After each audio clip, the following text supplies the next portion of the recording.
오늘의 헤드라인입니다. 순수 국내 기술로 개발한 첫 정지궤도 위성인 천리안 2A호가 우리나라 지상국과 첫 교신에 성공했습니다. 정상 임무를 수행하는 내년 7월부터는 폭염과 폭우, 태풍 등 기상 이변에 빠르게 대응할 수 있을 전망입니다. 올해 가장 주목받은 과학계 뉴스로 미세먼지 문제와 플라스틱의 역습 등 환경 문제가 꼽혔습니다. 연구 성과 부문에서도 미생물로 친환경 플라스틱을 만들고 폐 플라스틱은 재활용하는 기술이 가장 큰 관심을 끌었습니다. 은빛 금속인 라듐은 방사선을 내뿜는 물질인데요. 지금으로부터 120년 전 큐리 부부는 라듐을 얻는 과정에서 발견한 방사선을 연구해 노벨 화학상을 공동 수상한 바 있습니다. 오늘 과학본색에서는 라듐에 대해 자세히 알아봅니다.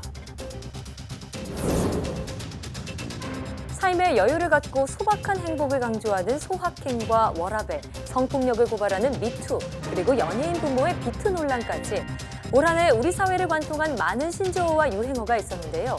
오늘 생각연구소에서는 2018년 신조어 유행어와 그 속에 담긴 사회 심리를 짚어보겠습니다.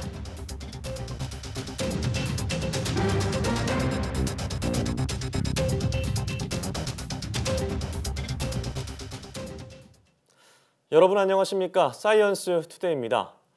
우리 기술로 개발한 첫 정지궤도 위성인 천리안 2A호가 우주궤도에 진입한 뒤에 우리나라 지상국과 첫 교신에 성공했습니다. 폭염과 폭우, 태풍 등 기상이변에 적극적으로 대응할 수 있는 위성으로 6개월 정도 시험 운용을 거친 뒤 내년 7월 정상 임무를 수행하게 됩니다. 이정우 기자입니다.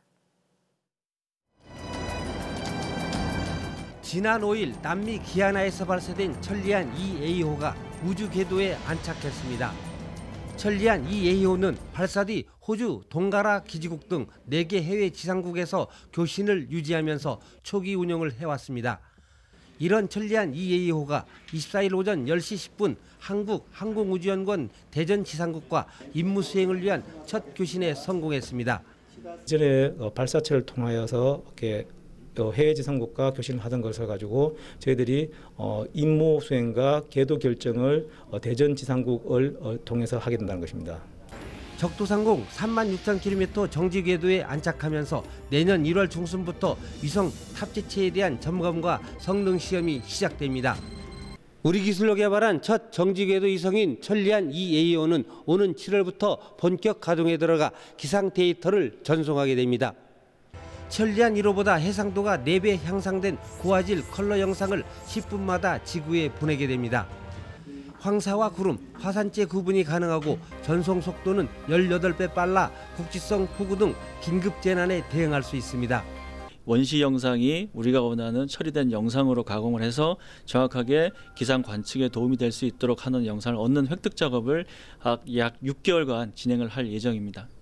천리안 2A호의 쌍둥이 위성으로 적조등 해양 환경과 미세먼지 등 대기오염 물질을 실시간으로 관측할 수 있는 환경 감시용 천리안 2B호도 내년 말 발사됩니다. YTN 이정우입니다. 중국이 올해 미국보다 많은 수의 로켓을 발사하면서 우주 굴기의 속도를 높인 것으로 나타났습니다. 글로벌타임스는 항공우주정보 웹사이트인 로켓 론치를 인용해 중국이 올해 들어 지금까지 37번 로켓을 발사했다면서 이는 미국의 34대, 러시아의 18대보다 많은 것이라고 보도했습니다. 중국은 25일 스촨성에 있는 창 위성발사센터에서 통신기술 테스트 위성을 창정 3호 로켓을 실어 발사했습니다. 항공우주 전문가들은 올해가 중국이 연간 우주 로켓 발사 수에서 미국을 처음으로 앞지른 한 해가 될 것이라고 말했습니다. 지난 20일 밤 인도네시아에서 발생한 쓰나미가 당초 알려졌던 것보다 크고 높았다는 분석이 나오고 있습니다. 인도네시아 당국자들과 전문가들은 순다 해협을 끼고 있는 반텐주 판데글랑과 세랑 지역 해안에 밀려온 쓰나미의 높이를 2에서 5m로 분석했습니다. 수토포 누구로호 인도네시아 국가재난방지청 대변인은 판데글랑 지역 해안가의 호텔과 건물 대부분이 무너졌는데 처음 알려졌던 것처럼 쓰나미 높이가 1에서 3m였다면 이 정도로 피해가 크지는 않았을 것이라고 말했습니다. 앞서 기상기후지질청은 쓰나미 발생 직후 순다 해협 주변 4개 지점에서 관측된 쓰나미의 높이가 0.3에서 0.9m에 불과했다면서 태양, 지구, 달이 일직선상에 있는 대조기를 맞아 만조 수위가 높았던 탓에 피해가 컸다고 밝힌 바 있습니다. 국민 3명 중 2명꼴로 장기나 인체 조직을 기증할 뜻이 있다는 조사 결과가 나왔습니다. 하지만 실제 기증 희망 등록을 한 서양률은 전체 국민의 2.6% 수준에 불과한 것으로 나타났습니다. 질병관리본부는 만 19세 이상 남녀 1,000명을 대상으로 온라인으로 인식을 조사한 결과 67%가 장기나 인체 조직을 기증할 의향이 있다고 응답했다고 밝혔습니다. 기증 의사가 없다는 응답자들은 그 이유로 신체 훼손에 대한 거부감, 막연히 두려워서 절차 이외 사후 처리와 예우 등의 정보가 부족해서 등을 꼽았습니다. 우리나라는 현재 3만 명 이상의 환자가 장기 이식을 받고자 대기하고 있지만 뇌사 장기 기증은 인구 100만 명당 9.9명에 불과해 스페인 46.9명, 미국 31.96명 등 선진국과 비교해 크게 부족한 상황입니다. 나이가 어릴수록 프탈레이트와 비스페놀 A 등 환경 호르몬의 체내 농도가 높은 것으로 나타났습니다. 환경부 소속 국립환경과학원이 발표한 제3기 국민환경보건 기초조사 결과를 보면 플라스틱 가소제 성분인 프탈레이트의 소변 중 농도는 영유아가 리터당 60.7 마이크로그램으로 가장 높았고 초등학생이 48.7, 중고생 23.4, 성인 23.7 마이크로그램 순으로 조사됐습니다. 내분비계 장애 물질인 비스페놀 A는 영유아가 2.41 마이크로그램으로 성인 1.18 마이크로그램보다 2배 이상 높았습니다. 환경부는 그러나 두 성분 모두 건강 영양 권고치보다는 낮았다면서 장난감을 빨거나 바닥에서 노는 어린이의 행동 특성이 원인일 수 있다고 말했습니다. 독감 치료제 타미플루를 먹은 여중생이 아파트에서 추락해 숨지는 사고가 나자 식품의약품안전처가 타미플루를 사용할 때 주의해달라고 요청했습니다. 식품의약품안전처는 독감 치료제로 쓰는 타미플루 제제에 대한 안전성 서한을 의학 전문가와 소비자 단체 등에 배포했습니다. 식약처는 인과관계는 불분명하지만 10세 이상의 소아 환자의 경우 타미플루 복용 후에 이상 행동이 나타나고 추락 등의 사고에 이를 수 있다는 사실을 안내하고 주의를 당부했습니다. 또 소아 청소년에게 이 약을 처방하거나 지어줄 때는 적어도 이틀간 소아 청소년이 혼자 있지 않도록 할 것을 환자와 가족에게 설명하도록 했습니다. 식약처는 지난 2009년에도 10세 이상의 미성년 환자에서 인과관계는 불분명하지만 이 약의 복용 후에 이상 행동이 나타나 추락 등의 사고에 이른 예가 보고되고 있다는 내용의 안전성 서한을 배포한 바 있습니다. 세계적인 휴양지 인도네시아 발리가 일회용 플라스틱 제품의 사용을 금지하기로 했습니다.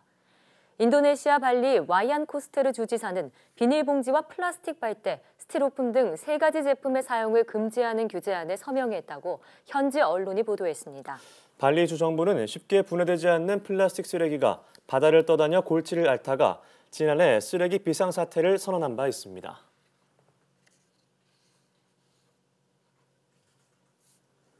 네, 다음 소식입니다. 올 한해 과학계에서 가장 주목받은 뉴스는 어떤 것일까요? 미세먼지와 플라스틱 쓰레기 같은 환경 관련 이슈가 국민의 큰 관심을 끌었는데요. 네, 한국과학기술단체 총연합회가 국민투표로 꼽은 과학계 10대 뉴스를 이혜리 기자가 정리했습니다.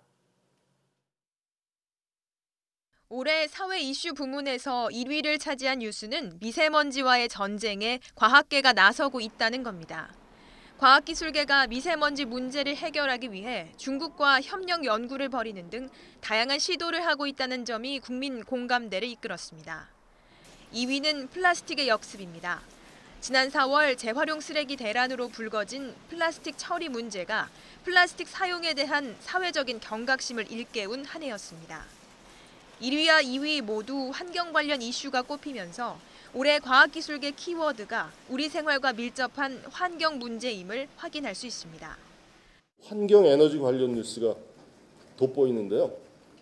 이들 분야에 대한 연구 개발 그리고 정책 우선순위가 높아져야 된다는 그런 사회적 필요성을 확인할 수 있었고요. 3위는 지난달에 있었던 누리호 엔진 시험 발사체의 발사 성공이 꼽혔고 지난해부터 계속되는 탈원전, 신재생 에너지 갈등 이슈가 그 뒤를 이었습니다. 올해 관심을 끈 연구 성과에서도 환경과 관련된 내용이 최상위에 이름을 올렸습니다.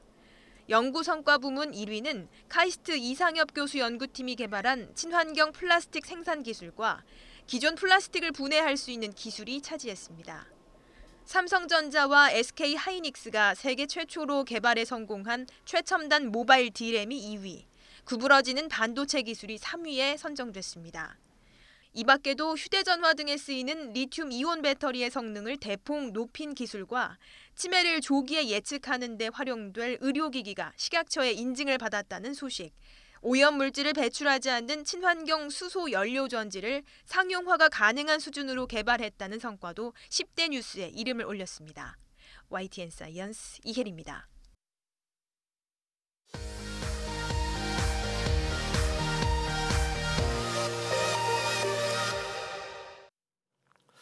화제 뉴스를 골라 과학 기자의 시선으로 분석하는 과학 본색 시간입니다. 네, 스튜디오에 최소라 기자 나와 있습니다. 어서 오세요. 네, 반갑습니다. 네, 오늘은 어떤 이야기 나눠볼까요?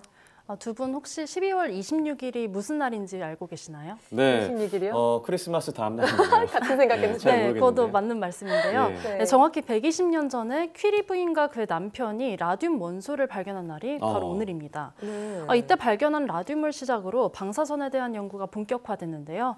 오늘은 라듐 이야기를 포함해서 방사선 물질에 대해서 얘기해보는 시간을 준비했습니다. 네, 그러니까 큐리 부부가 1898년, 지금으로부터 이제 120년 전에 네. 라듐을 발견했다고 하는데 정확히 어떤 물질인가요? 네, 라듐은 방사선을 내뿜는 이 은빛의 금속 물질입니다. 먼저 방사선이 뭔지 짚고 넘어가겠는데요. 네. 방사선은 원자가 붕괴할 때 방출되는 매우 강한 에너지로 알파선, 베타선, 감마선 등이 있습니다. 이들은 우리 몸에 쬐면 세포를 파괴하고 또 유전자를 변형할 정도로 에너지가 셉니다. 네. 이런 강한 에너지를 스스로 내뿜는 원소들이 있는데요. 아주 불안정한 원소가 그렇습니다. 예. 앞서 말씀드린 라듐이 이 불안정한 원소에 해당하고요. 네. 네, 그 외에도 여러 가지가 있습니다. 그렇군요. 자, 지금으로부터 120년 전에 이런 원소를 발견했다는 게 좀 놀라운데, 그러면 이 퀴리 부인이 라듐을 어떻게 발견하게 된 건가요? 네, 퀴리 부인과 그 남편이 결혼했을 때 먼저 연구를 시작했는데 이들이 연구를 시작할 때는 우라늄이 스스로 그 특이한 빛이나 에너지를 내뿜는다는 발견이 있었을 당시였습니다. 네. 예. 퀴리 부부는 우라늄을 연구를 시작을 했는데 이 과정에서 방사능을 방출하는 이제 여러 원소를 발견했고 하나는 폴로늄이라는 이름을 붙이기도 했고요. 또 하나의 라듐이라는 이름을 붙였습니다. 네. 이 연구 전까지는 방사선이 있을 거라는 것은 있었지만 이 방사능이라는 말이 없었거든요. 이 연구 과정에서 마리 퀴리가 방사능이라는 용어를 처음으로 사용한 겁니다. 예. 네, 라듐을 순수 분리하는 과정을 매우 어려웠다고 하는데요. 이 부분은 피치블렌드라는 광물 몇 톤에서 밤낮으로 정제를 하고 또 전기분해를 통해서 겨우 라듐 0.1g을 얻어낼 수 있었다고 합니다. 네, 올해 라돈 사태 때문에 방사성 물질에 대한 얘기를 많이 들으셨을 텐데 사실 라돈 그리고 라듐이 어떤 차이가 있는지 궁금하시는 분들 많을 것 같아요. 네, 라돈과 라듐 모두 방사선 물질인데요. 둘은 네. 다른 물질입니다. 두 물질 모두 우라늄에서 시작을 하는데요. 그림을 보면서 말씀해 드리겠는데요. 예. 먼저 우라늄은 입자 4개로 구성된 이 알파 입자라는 것을 방출해서 이 토륨으로 붕괴가 됩니다. 네, 그리고 우라늄 옆에 써진 번호 238이라고 있잖아요. 네. 이 네, 어떤 238은 번호인가요?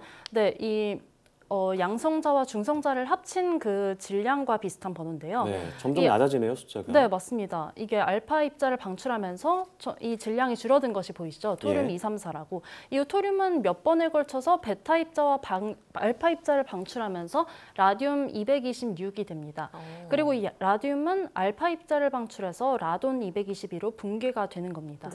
그림에 보시면은 라돈이 몇 단계에 걸쳐서 방사선을 내뿜고 폴로늄도 됐다가 여러 가지 절차를 거쳐서 이 안정한 납이 되는 걸 보실 수 있거든요. 예. 최종적으로. 네, 결론적으로는 라듐이 붕괴를 거듭해서 이 라돈이 되고 결국에는 안정적인 물질인 납이 되는 겁니다. 네, 이렇게 표를 보니까 우라늄에서 출발을 해서 이 붕괴를 거듭해서 라듐과 라돈으로 나누어진다 이런 걸 알 수가 있었는데, 자, 이 방사성 물질 앞서 세포를 파괴한다 이런 말씀을 하셨는데 구체적으로 인체에 어떤 위험이 있는 건가요? 네, 라듐은 먼저 말씀드리자면은 인체에 들어가면은 뼈에 축적이 됩니다. 예. 그리고 방사선을 끊임없이 내뿜기 때문에 결국 뼈에 있는 골수 세포를 파괴하고 또 주변에 있는 세포의 돌연 변이를 유발합니다. 네. 때문에 라듐을 처음 발견했던 퀴리 부인이 백혈병으로 사망했고요. 당시 라듐을 연구하던 과학자들이나 또 라듐을 이용하는 공장에 다녔던 직원들도 암으로 많이 사망했습니다. 예. 최근 문제됐던 라돈의 경우를 말씀드리면요. 폐암의 원인으로 지목됩니다. 미국 환경보호국은 라돈을 흡연다음으로 가장 높은 폐암의 원인이라고 보고 있습니다. 그렇군요. 국제암연구기구도 라돈을 1군 발암물질로 분류하고 있습니다. 라돈 기체가 호흡으로 폐에 들어오면은 이 기관지나 세포에 침착이 되고 또 방사선을 계속해서 방출하기 때문인데요.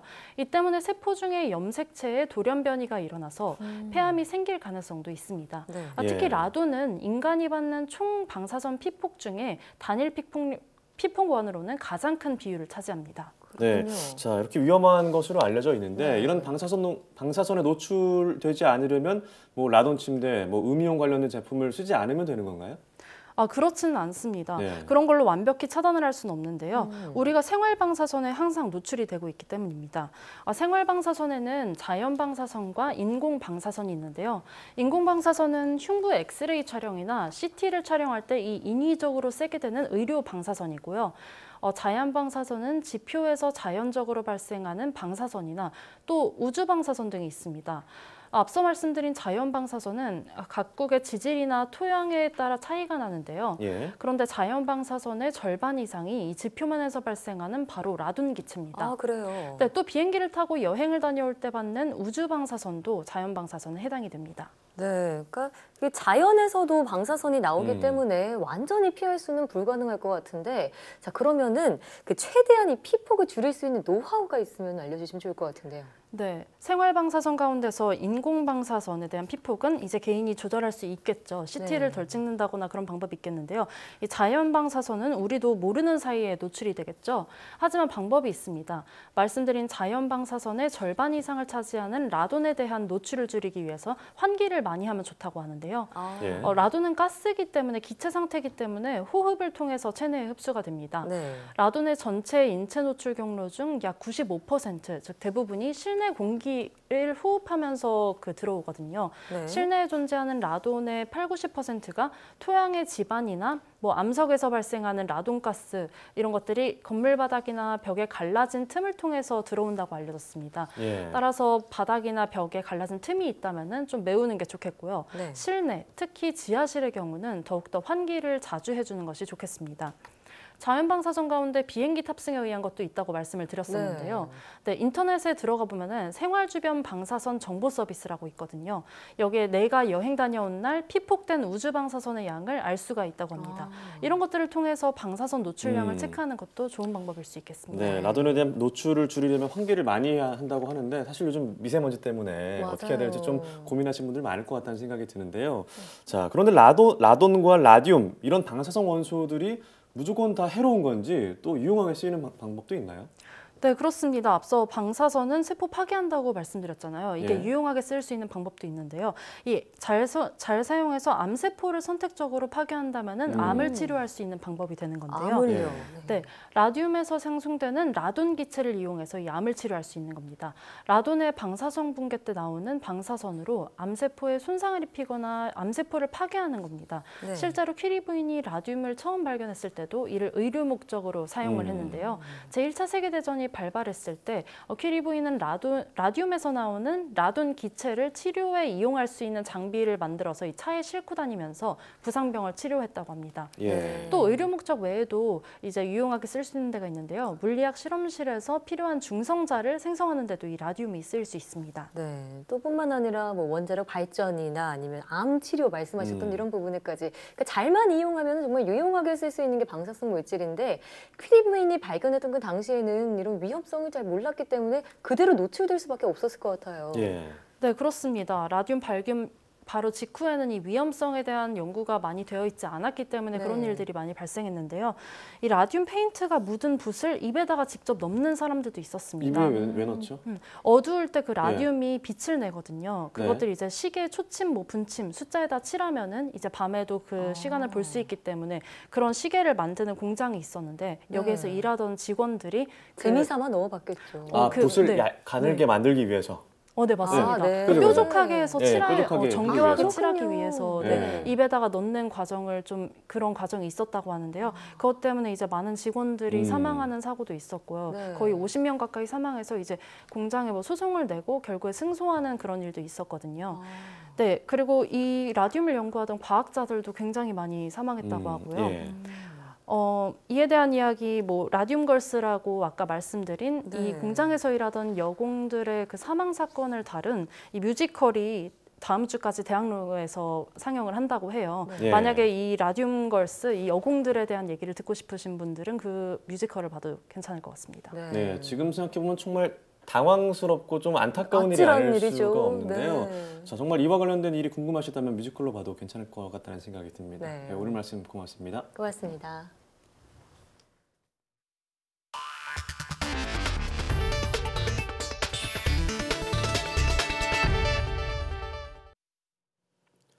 원자력안전위원회가 방사성 폐기물을 무단 폐기하는 등 원자력안전법을 위반한 한국원자력연구원에 과징금 7,500만 원을 부과하기로 했습니다. 또 원자력연구원이 액체 폐기물을 작년까지 무단으로 보관하고 액체 폐기물이 담겼던 드럼 2개를 잃어버린 것 등 7개 위반 사항에 대해서도 3천만 원의 과태료를 부과하기로 했습니다. 원자력안전위원회는 이런 내용이 담긴 한국원자력연구원에 대한 행정처분안을 심의 의결했다고 밝혔습니다. 원안위는 지난 1월 원자력연구원이 서울 연구로를 해체하는 과정에서 나온 방사성 폐기물을 무단 처리했다는 제보를 받고 2월부터 조사한 결과 이 같은 위반 사항을 확인했다고 설명했습니다. 원안위는 또 이날 회의에서 방사성 안전관리 규정을 제대로 지키지 않았거나 허가 조건을 위반한 업체와 기관 5곳에 대해서도 총 4억 2천만 원의 과징금 처분을 내렸습니다. 일본 정부가 상업 포경, 즉 판매용 고래잡이를 위해 IWC 국제포경위원회를 탈퇴한다고 밝혔습니다. 교도통신은 일본 정부가 25일 IWC 탈퇴안을 의결했다고 보도했습니다. 국제포경위의 규정에 따라 다음 달 1일까지 탈퇴 의사를 통보하면 내년 6월 30일에 발효된다고 교도통신은 전했습니다. 탈퇴가 확정되면 상업 포경은 가능해지지만 남극해에서 연구조사를 위한 고래잡이는 할 수 없게 됩니다. 일본의 국제기구 탈퇴는 극히 이례적인 일로 특히 식용고래를 포획할 목적으로 고래 남획 방지를 위한 국제기구에서 탈퇴하기로 함에 따라 국제사회의 비판이 뒤따를 것으로 전망됩니다. 최근 드론 출현 때문에 영국 런던 게트윅 공항이 대혼란에 빠졌는데요. 수사는 미궁에 빠진 모습입니다. 네, 경찰이 체포한 부부는 무혐의로 풀려났고 애초에 드론 자체가 없었다는 설도 돌고 있습니다. 황보선 유럽 특파원이 보도합니다. 지난 19일 밤 9시쯤 런던 게트윅 공항 활주로 상공에 드론이 나타났다는 신고가 접수됐습니다. 곧바로 비행기 천여 편 이착륙이 전면 금지됐고 36시간 동안 공항은 완전히 마비됐습니다. 크리스마스 시즌을 맞아 이동하던 승객 13만 명의 발이 묶였습니다. 경찰은 제보에 따라서 사건 이틀 뒤엔 용의자로 중년 부부를 체포했다가 혐의점을 찾지 못한 채 풀어줬습니다. I'm satisfied that they are no longer suspects in this investigation, and they have, it's fair to say, to their credit, they have cooperated with us throughout. 제보 수십 건이 들어왔지만 드론을 찍은 사진이나 동영상도 아직 없습니다. 사실은 애초에 드론이 존재하지 않았던 것 아니냐는 설이 돌고 있고 경찰도 이를 완전히 부정하지는 못하는 상황입니다. 다만 경찰은 공항 주변에서 파손된 드론을 발견해 정밀 감식을 벌이는 등 이번 사태와의 관련성을 조사하고 있다고 밝혔습니다. 사태가 끝난 것도 아닙니다. 드론이 또 출현할까 봐 군 병력과 경찰 저격수들이 공항 곳곳에서 지켜보고 있습니다. There are a number of mitigating measures in place provided by a number of government agencies and the military. 경찰 수사가 뚜렷한 돌파구를 찾지 못하자 공항 측은 5만 파운드의 포상금을 걸었지만 아직 결정적인 정보 제공자는 나오지 않고 있습니다. YTN 황보선입니다. 미국을 중심으로 한 서방의 보안 우려 제기 속에서도 중국 화웨이가 올해 2억 대가 넘는 스마트폰을 출하하면서 삼성전자에 이어 세계 2위 자리를 굳힌 것으로 나타났습니다. 중국 매체들은 화웨이가 성명을 통해 올해 스마트폰 출하량이 이미 2억 대를 돌파했다고 전했습니다. 이는 작년 출하량 1억 5,300만 대보다 30% 이상 증가한 수치입니다. 화웨이는 현재 170개 국가에서 5억 명이 넘는 사람들이 화웨이 휴대전화를 사용하고 있다며 내년 말 전에 세계 1위 스마트폰 업체가 될 것이라고 주장했습니다. 정부가 2023년까지 소프트웨어와 인공지능 등 신기술 분야 인재 10,000명을 육성하기 위해 소프트웨어 교육기관을 신설하고 석박사 인재의 해외 파견을 지원하기로 했습니다. 과학기술정보통신부는 이런 내용을 담은 4차 산업혁명 선도 인재 집중 양성 계획을 발표했습니다. 이번 계획에는 2년 과정의 이노베이션 아카데미를 설립해 매년 500여 명의 소프트웨어 인재를 양성한다는 방안이 담겼습니다. 또 일반 대학원의 인공지능학과를 만들어 2023년까지 총 860명의 인재를 기르고 국내 석박사급의 인재를 해외 대학과 연구소에 파견하는 프로젝트를 지원한다는 내용이 포함됐습니다.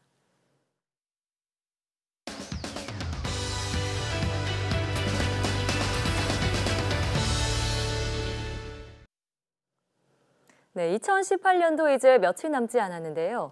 올해도 각종 사회 현상을 반영한 신조어와 유행어들이 참 많았죠.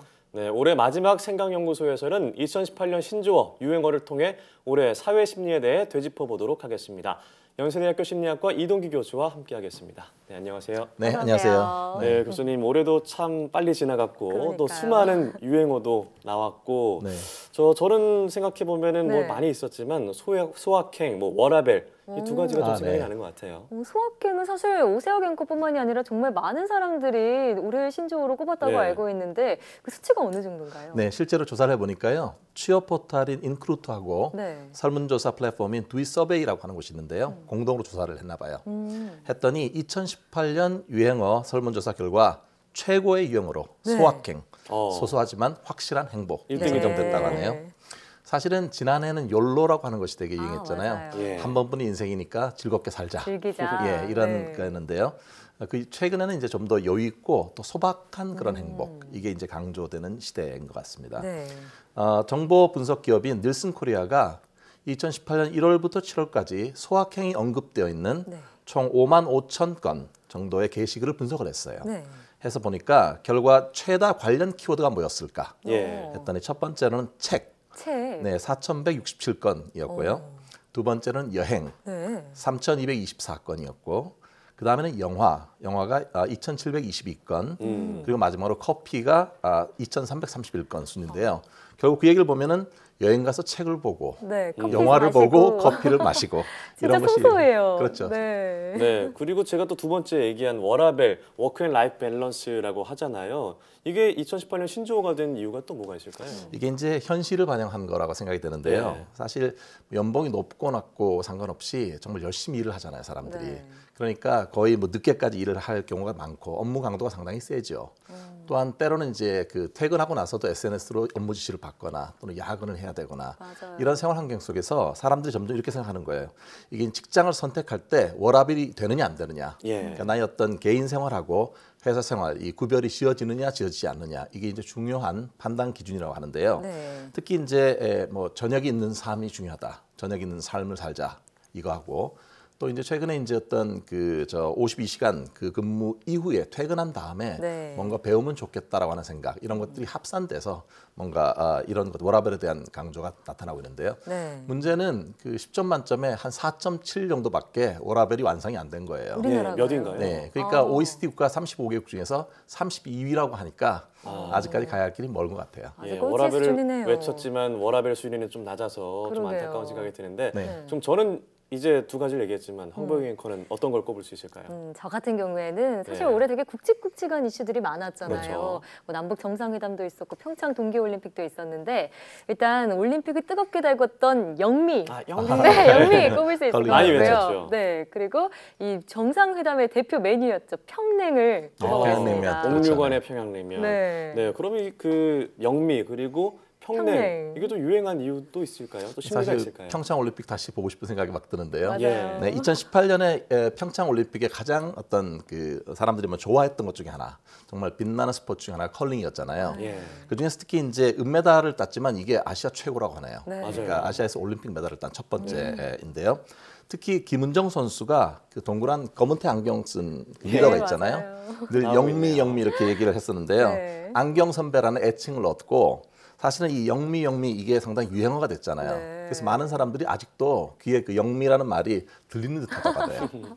중독성이 강했어요. 네. 네, 진짜 다시 들어도 지금 말씀하신 것처럼 그 이름이 들리는 것 같은데 뿐만 아니라 또 이 평냉에 대한 이야기도 빠지지 않을 수가 없죠. 네, 그 전에 제가 이제 그 영미 현상이 좀 그 이유를 좀 설명드리고 네. 그다음에 넘어가면 좋을 것 같아요. 그 영미라는 이름 자체가 생각해 보면 상당히 듣기 쉽잖아요. 이게 쉽고 기억하기 쉬운 그런 네. 이름이고요. 또한 목소리가 되게 까랑까랑한 것 같아요. 근데 이게 경기에서 상당히 긴장감 있는 순간에 나오잖아요. 그렇죠. 그러니까 그 어떤 사람들에게 주의 집중을 시키는 그런 효과가 있고요. 그 목소리 자체를 보면서 사람들이 긴장하고 있다가 그 목소리를 들으면 이 두 개가 같이 연합되는 그런 효과가 있는 것 같아요. 네. 게다가 이제 김은정 선수하고 되게 오랜 단짝 친구였잖아요. 김영미 선수하고 두 사람 간에 친숙하게 부르는 거 어떤 그 뭐라 그럴까 애정이 담겨 있는 호칭 그런 네. 것들이 귀에 쏙쏙 들어왔던 것 같고요. 무엇보다 상당히 컬링 그동안은 비인기 종목이었잖아요. 네. 하지만 이 영미 이런 현상을 통해 가지고 완전 인기 종목으로 거듭났다는데 큰 의미가 있는 것 같습니다. 네, 영미 두 글자만 들어도 이제 음성이 된다 그러잖아요. 음성 인식이 된다고 네. 네, 귀에 들리는 느낌이 드는데 참 최근에 남북 교류를 통해서 또 평양냉면 네, 평냉이라고 하죠. 굉장히 줄여서. 먹고 싶긴 한데 네. 어떤 맛일지 궁금하기도 하고요. 네. 네, 네, 그게 이제 평냉에는 옥류관 어떨까요? 냉면을 네. 얘기하는 거잖아요. 네. 그 2018년 4월 27일 날 남북 정상회담 당시에 이게 씬스틸러 많은 사람들이 집중했던 것 중에 하나인데요. 맞아요.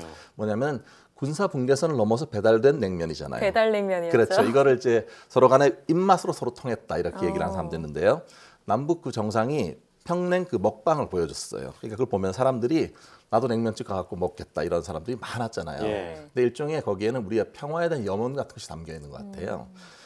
영국의 한 그 잡지인 모노클이라는 데서 한 얘기인데요. 남북 관계 화해에서 가장 큰 공을 세운 것은 바로 냉면이었다. 냉면이다. 네, 이렇게 얘기를 하면서 우리가 테이블 위에 있는 그 냉면을 같이 먹으면서 네. 유대감도 생기고 거기에는 평화 추구에 대한 염원도 담겨 있고 그래서 기억이 남는 것 같습니다. 네. 자, 지금까지 저희 앵커들이 꼽은 올해의 신조어를 살펴봤는데, 자, 그러면 마지막으로 교수님께서 꼽은 2018년 올해의 신조어 어떤 것들이 있을까요? 네, 그동안은 사실 되게 좋은 것들이 되게 많았는데 또 한편 우리 사회에서 복잡다단한 일도 많았잖아요. 네. 네. 제가 생각할 때 가장 2018년을 기억할 수 있는 것 중에 하나는 미투 그리고 최근에 생긴 비투 이런 예. 현상인 것 같아요. 아, 네, 정말 올 한 해는 미투로 시작해서 비투로 끝났다 이런 네, 말이 맞아요. 나올 정도로 정말 네. 화제가 됐습니다. 훈훈한 소식만 들려오면 정말 좋았을 텐데 아쉽기도 하고요. 네, 언제나 복잡하다는 게 우리 사회니까요. 사실 그동안에 이제 성폭력 이거를 고발하는 미투로 시작을 했죠. 그래서 상당히 이게 사회문화적으로 파장이 컸었어요. 그동안에 그 유튜버 양예원 씨 같은 경우에 강압적인 출사 네. 이걸 한 다음에 이 사진이 유출돼서 문제가 됐었고요. 또 홍대의 그 남성 모델의 나체 사진 이런 것도 유출돼서 또 문제가 많았잖아요. 네. 이런 걸 계기로 대학에서는 페미니즘 같은 것들에 관련된 네. 시위가 되게 많이 일어났었고요. 네. 최근에는 여러 가지 뭐 혐오 현상이라든지 복잡다단하게 전개되고 있는 것 같습니다. 게다가 그 도시오브라는 프로그램에서 되게 승승장구하던 마이크로닷이라는 래퍼가 있었잖아요. 예. 근데 이제 뭐 그 부모님들의 어떤 그런 여러 가지 사기와 관련된 문제 이런 걸 통해서 비투의 대상이 됐고요. 그 이후에 다른 래퍼인 도끼라든지 또 다른 연예인들로 이어지면서 올해 말에 상당히 복잡하게 얘기가 네. 되고 있습니다. 아직도 네. 진행 중이죠. 그렇습니다. 여러 진실 공방을 통해서 여러 사람들이 좀 피해를 입었던 것 같은데 네. 이런 미투와 비투가 논란이 된 이유가 뭐 어떤 데 있을까요? 제 생각에는 논란이기도 하지만 어쩌면 필요한 성장통이라고 생각을 해요. 네. 그러니까 우리 사회에서 공정성이라든지 그동안의 어떤 부조리라든지 차별이라든지 이런 것들을 딛고 한 사람의 인권이 대단히 중요하게 우뚝 선 그런 그 일이라고 생각이 되거든요. 그래서 그동안에 이제 관습적으로 용인되었던 것들도 이제 이런 걸 바로 잡아야 된다는 그런 생각들이 많은 것 같아요. 네. 그래서 개인이 어떤 목소리를 내서 그것이 사회를 바꿀 수 있다는 하나의 자신감의 표현이기도 하고요. 동시에 이제 이게 SNS를 통해서 확산이 되잖아요. 맞습니다. 그러니까 집단적으로 뭔가 의식을 표현할 수 있다라고 하는 그런 의사가 되겠습니다. 네, 오히려 하나의 성장통이다라고 말씀해 주신 부분이 좀 인상 깊은데요. 자, 이렇게 저희가 올해 신조어를 좀 살펴봤는데 그럼 다가오는 2019년에는 어떤 신조어가 유행할 거라고 예상하시나요? 글쎄요, 뭐 제 예상이 맞을지는 모르겠는데요. 네. 네. 지난번에 한번 말씀드렸던 뉴트로 현상 아. 이런 것들은 계속될 것 같아요. 어. 그리고 이제 최근에는 마케팅 대신에 컨셉팅이란 말이 생겼어요. 컨셉팅이요. 예, 어떤 컨셉을 잡아가는 거죠. 마케팅보다. 그래서 play the concept이라는 말이 요즘 나오고 있고요. 관련해서 자신의 직관적인 선택을 강조하는 일종의 그런 사람들을 가르쳐서 컨셉트에다가 LER을 붙여서 컨셉러라는 말이 있고요. 그다음에 이제 그동안은 친환경적인 소비가 좋다라고 하는 건 알고 있었지만 네. 이런 친환경적인 소비가 반드시 필요하다라는 의미에서 필환경 이라는 필환경. 네, 이게 반드시 필요한 환경이라는 거죠. 필환경이라는 단어가 요즘 뜨고 있고요. 네. 또 SNS를 매개로 한 개인 간의 활발한 전자상거래를 의미하는 세포 시장 또는 세포 마켓 이런 말도 유행하고 있습니다. 그렇군요. 네, 지금 말씀하신 것들이 정말 그럴듯하다는 생각이 드는데 네. 어떤 사회 현상, 심리와 좀 연결이 될까요? 세상에 이게 이제 그동안은 이제 원래 중요했던 것 중에 하나는 개인의 자기 주도적인 선택 그것이 세상을 바꿀 수 있다. 이것이 네. 중요한 거였잖아요. 네. 제 생각에는 이런 것들이 앞으로도 계속될 가능성이 있다고 생각하고 동시에 이제 합리적인 소비라든지 이런 생각이나 이런 것들도 중요하게 생각하는 것 같아요. 네. 그래서 일부 트렌드 조사를 보니까 합리적인 소비를 강조하는 패턴이 나타나고 있고요. 앞으로 볼 때는 반려동물뿐만 아니라 반려식물이라든지 네. 또 어떻게 보면은 좀 더 옛날에 아날로그 같은 거에 대한 새로운 해석이라든지 일종의 뉴트로 같은 현상이 계속될 거라고 봅니다. 네. 이게 보면은 앞으로는 세대 간의 어떤 갈등 같은 걸 좀 좁히는 방향으로 진행되지 않을까 싶어요. 네. 그동안 합리적이고 세대 간의 갈등을 조정하고 이런 네. 쪽으로 진행됐으면 좋겠고 2019년에는 모두가 희망적인 일만 가득했으면 네. 좋겠습니다. 네, 정말 꼭 그랬으면 좋겠습니다. 자, 그리고 마지막으로 새해 복 많이 받으시고 네, 교수님. 정말 받으십시오. 네. 네, 자, 지금까지 생각연구소 연세대학교 심리학과 이동기 교수와 함께했습니다. 오늘 말씀 고맙습니다. 네, 감사합니다. 고맙습니다.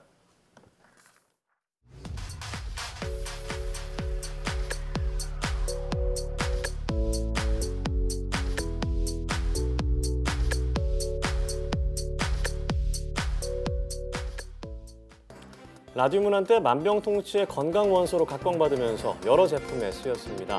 라듐 버터, 라듐 우유, 라듐 치약, 라듐 립스틱 등 지금은 상상하기 어려운 제품들이 만들어졌는데요. 네, 결국 암이나 관절염, 백혈병 등 다양한 질환으로 사망하는 사람들이 생겨나면서 그 위험성을 알게 됐고요. 뒤늦게야 안전지침이 만들어졌습니다. 네, 그리고 100년이 지난 지금 그 문제가 다시 반복되고 있습니다. 정확한 정보와 기준 없이 막연한 공포가 번지지 않도록 라돈 사태에 대한 확실한 대책을 마련해야겠습니다. 네, 사이언스 투데이 오늘 저희가 준비한 소식은 여기까지입니다. 함께해 주신 여러분 고맙습니다.